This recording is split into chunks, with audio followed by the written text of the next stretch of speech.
Leurs Excellences, Mesdames et Messieurs, chers collègues, il y a de cela 5 mois, je répondais à une invitation de Madame la Présidente du Conseil fédéral de la République des Émirats arabes unis. Aujourd'hui, Madame la Présidente nous rend la politesse. Elle est parmi nous, elle est devant vous et va s'adresser à vous. Ceci témoigne de l'intérêt que les Émirats arabes attachent à l'Afrique et l'intérêt de la Présidente à la coopération interparlementaire. Je voudrais donc, en votre nom, à tous, accueillir avec émotion et joie Madame la Présidente du Conseil de Fédération, du Conseil national de la Fédération des Émirats arabes.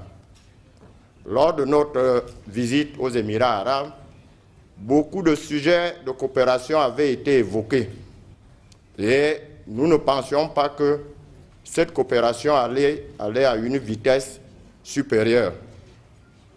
Madame la Présidente, je vous souhaite la bienvenue ainsi que toute la délégation qui vous accompagne. Je voudrais à ce sujet remercier l'ambassadeur des Émirats arabes en République sud-africaine qui n'a ménagé aucun effort pour que tout se passe rapidement et que nous puissions rentrer en contact. Monsieur l'ambassadeur, vous en êtes remercié. Qui est Madame Amal Abdullah Al-Koché, présidente du Conseil national de la Fédération des Émirats arabes? Dr Amal Abdullah Al-Koché a été la première femme élue députée au Parlement des Émirats arabes et première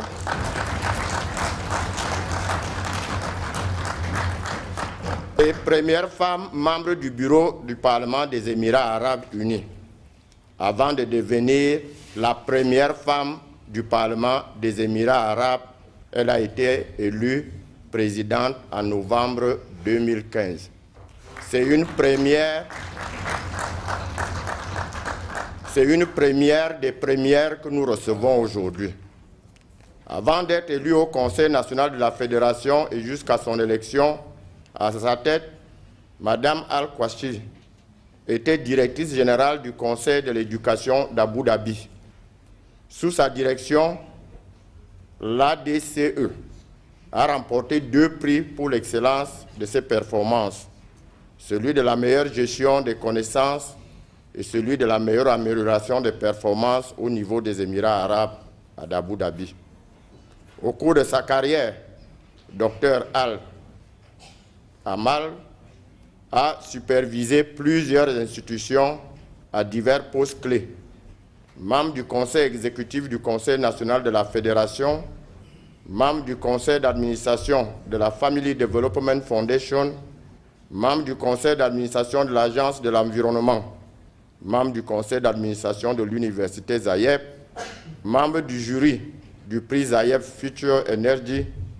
Ces dernières années, Madame Al-Koché s'est imposée comme le visage moderne des Émirats arabes unis, participant à plusieurs forums mondiaux et à la tête de plusieurs délégations officielles du pays. Elle est engagée dans les missions relatives au patrimoine mondial de l'UNESCO, des Nations unies et de l'Union interparlementaire. Elle se présente comme une militante des causes sociales et humanitaires, y compris les droits des femmes. Elle est également représentante du groupe arabe de l'UIP au sein du comité de coordination des femmes parlementaires. Au niveau éducatif, Madame Amal est titulaire depuis 2000 d'un doctorat en génie architectural sur le sujet de la conservation architecturale des Émirats arabes. Elle s'intéresse donc particulièrement aux questions relatives au patrimoine historique et culturel. C'est cette dame que j'invite l'assistance ici, chers collègues. Je vous invite à observer une attention particulière pour écouter Madame la Présidente, Dr Amal, qui est notre invitée d'honneur. Madame la Présidente, je vous prie de bien vouloir prendre la parole pour vous adresser aux élus continentaux ici réunis. Je vous remercie.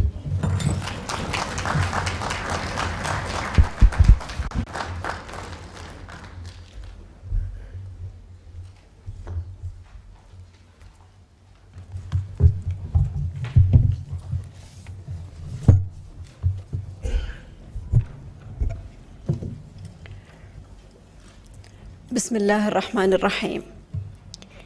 Your Excellency, my brother Mr. Rt.Hon.Dr, President of the Pan-African Parliament, Your Excellencies, speakers, dear colleagues, members of the Bureau, and the members of the Pan-African Parliament, honorable participants, Assalamu alaikum wa rahmatullahi wa barakatuh.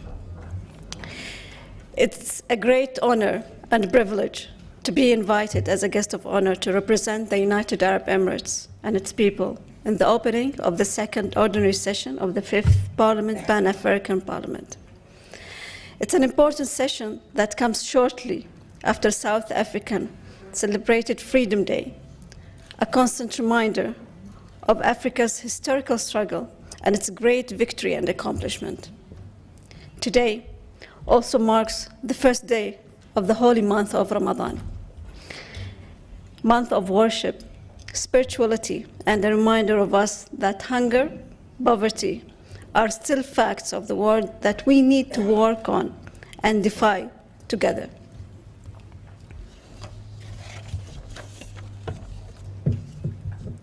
Like most of the people of the UAE, I'm proud to be in the country of the legendary Nelson Mandela, the great African leader who is the symbol of peace, unity, and human values.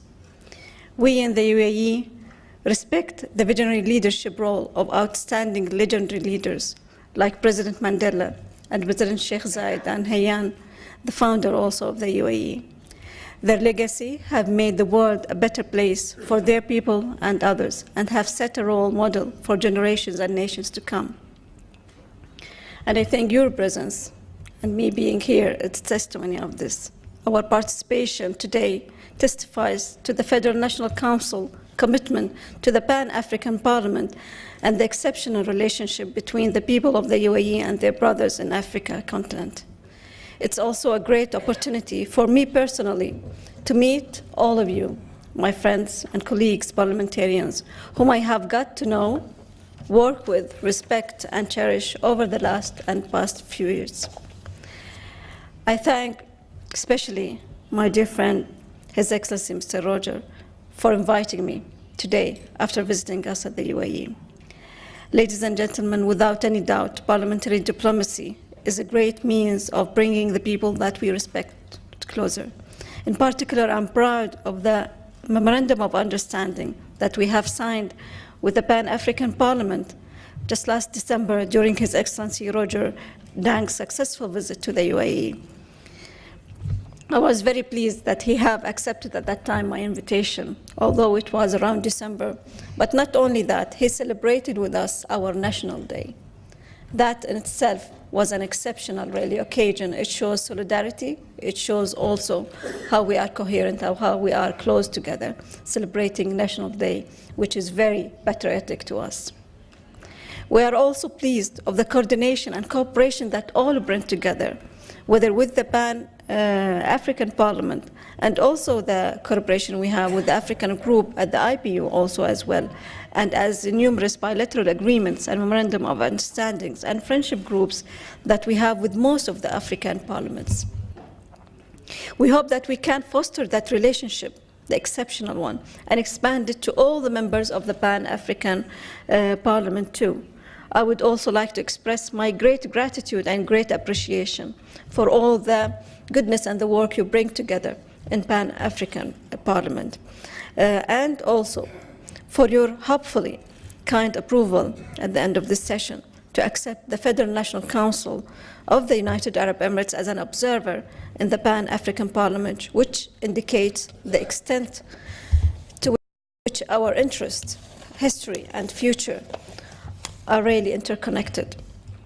I thank the Bureau for accepting us, and I'm very hopeful that will really be marking the cooperation between us, because this membership will allow us as parliaments and parliamentarians to work together closer than ever, to coordinate efforts and exchange experiences, and will eventually increase the level of strategic partnership between the UAE and the countries of Africa, the continent of great history and future opportunities. The Federal National Council, being an observing member in the Pan-African Parliament, it means that we have better understanding of the issues that are critical to you, and we are in a better place to coordinate efforts and responses to common challenges and opportunities. I need to give a special thanks sincerely to you, my dear brother, Your Excellency Mr. Roger Dank, to the President of the Pan-African Parliament, for your continuous support and sincere cooperation that made our strategic bilateral agreement and this pioneering also membership possible in a record time, and for your unwavering belief that cooperation between Africa and the Arabian Peninsula is critical for both regions and their future. Dear colleagues, we hope that future relationship will transcend that of our past. This is not based on the historical relationship and the goodwill between our people alone, but also on the economic, political value of such cooperation, as well as vetted interest in maintaining our mutual security and that of the region and the world. The development potential of the strategic cooperation with Africa is quite obvious. The exports to the UAE from Africa, for instance, have grown 10% in the last 5 years. And the non-oil trade exchange between the UAE and African countries have mounted to $38 billion only between the years 2013 to 2016. UAE is also the second biggest Middle Eastern investor in Africa, with total investment that rounded to $11 billion across the African continent. Moreover, extending hand in times of need is a value that we highly embrace in the UAE, that is deeply rooted in our culture and religion. So no wonder that we are the fifth year, for the 5th year continuously, the highest humanitarian aid givers in the world as per our GDP. Africa's aid and development have been and continue to be at the heart of our priorities. Where more than 55% of our humanitarian aid in 2016 was fully directed to Africa. This resulted in more than $61 billion, Emirati dirham, to be given to African countries as development and humanitarian aid only at that time, during the period between 2014 and 2018, to help African people and to support their countries to fulfill also the UN Sustainable Development Goals. Dear friends, Africa for long has been seen as a development challenge, but we see in Africa an opportunity that economic integration brings. But that's not all. When it comes to trade, food security, environment, energy, and climate change, we see great opportunity for cooperation. However, to unlock this potential, we need to work on making Africa safe. Safe for its people, for its investors, and its neighbors. Security is the foundation of development, and the human being is the foundation of security. The UAE has been an investor in the security of Africa in the same way it's an investor in its economy and political stability. From Egypt to South Africa, our relationship has always been multidimensional and rooted in friendship, economic cooperation, and shared security concerns. Our discourse of tolerance, economic integration, investment in infrastructure and human resources development, as well as our outlook to the future, are all grounds for us to build on, collectively and mutually. The UAE has been a firm supporter for security and stability in Africa, be it, for instance, anti-piracy efforts in Somalia and Eritrea, or political stability in many different places, for instance, in Sudan and Egypt and others, or counterterrorism efforts in Mali and Libya, to solid investments in infrastructure from South Africa to Mauritania. The UAE plays also a substantial role in peacemaking in the African continent, whether through its involvement in the peacemaking troops and forces in Mali or in other African countries. And I still lively recall the scene of the signature of the reconciliation agreement between Eritrea and Ethiopia, which took place in the UAE under the patronage of His Highness Sheikh Mohammed bin Zayed Al Nahyan, the Crown Prince of Abu Dhabi, the Deputy Supreme Commander of the UAE Armed Forces. And the relief this agreement brought to the people of Eritrea and Ethiopia after more than 30 years of conflict.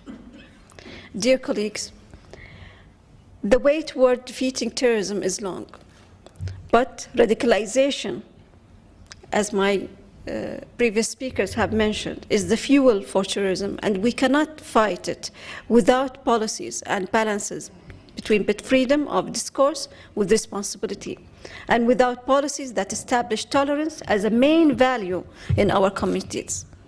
Countering terrorist acts without addressing the radical discourse that feeds it is like extinguishing the tip of the flame. This is critical to the role of International Parliamentary Union also, and also the Pan-African Parliament in performing with the different organizations such as the UN, and also through what we have established lately through the IPU's high-level advisory group on countering terrorism and extremism, which I'm honored to be chairing.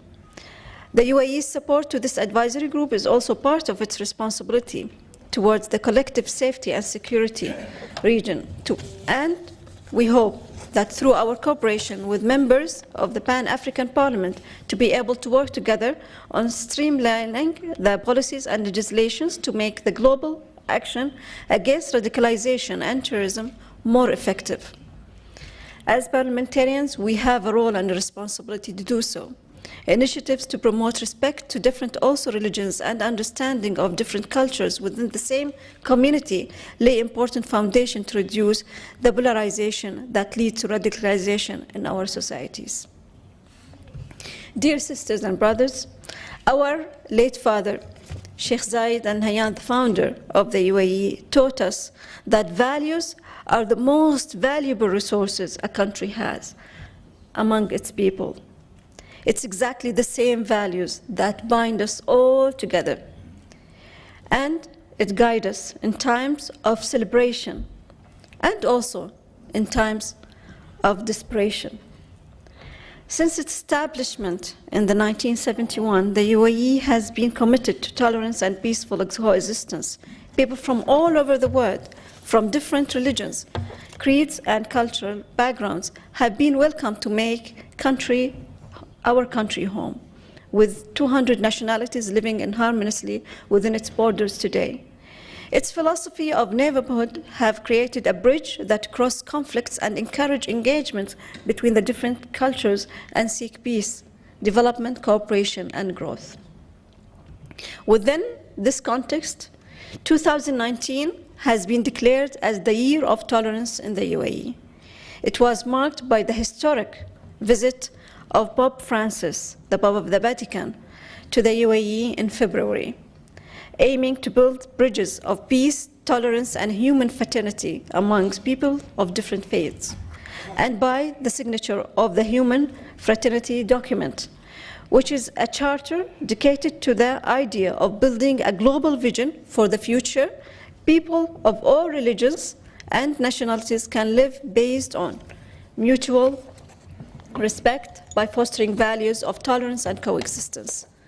This charter is unique because it was signed by Pope Francis and the Grand Sheikh of Al-Azhar, Ahmed Al-Tayyib, who is the highest spiritual also authority among Sunni Muslims.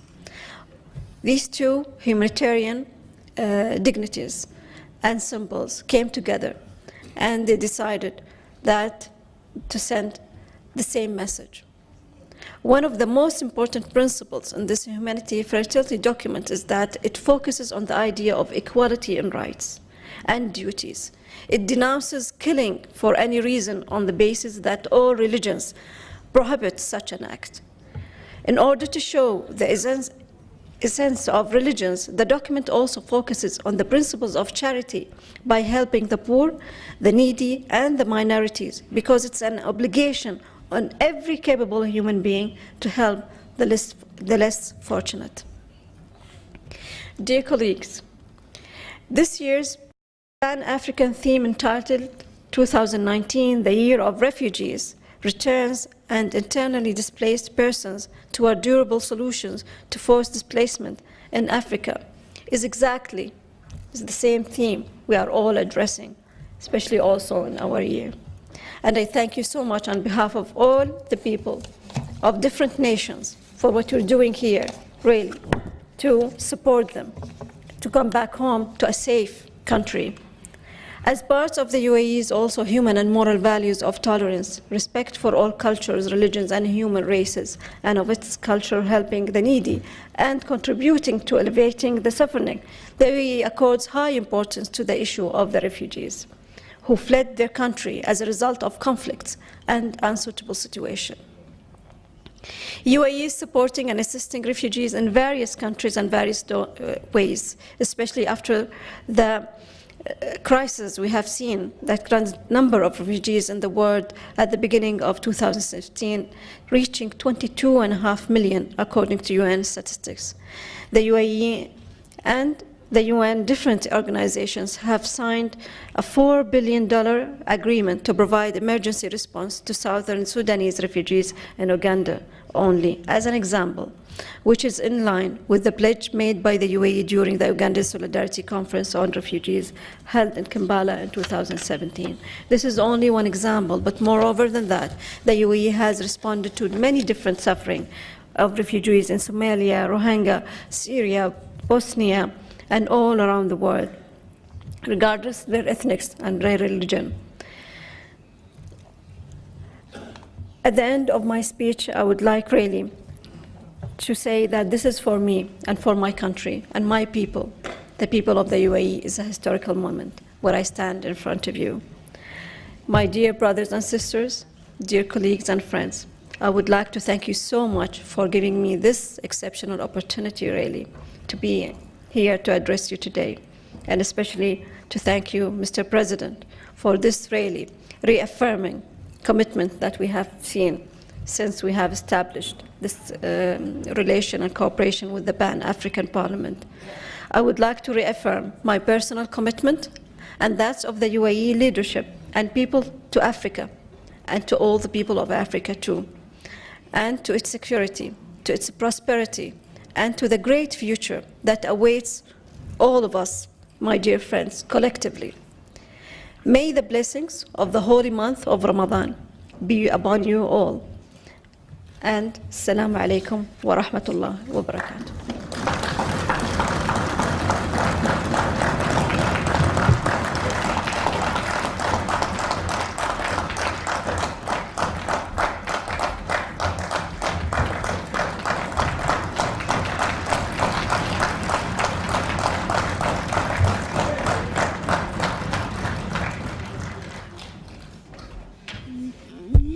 Merci beaucoup, Madame la Présidente. Vous venez de vous adresser à 54 pays de l'Union africaine, donc c'est à toute l'Afrique que vous venez de vous adresser. Nous vous remercions pour votre message de solidarité et à ce mois de jeûne de Ramadan, nous vous souhaitons aussi plein succès dans vos tâches et bon Ramadan.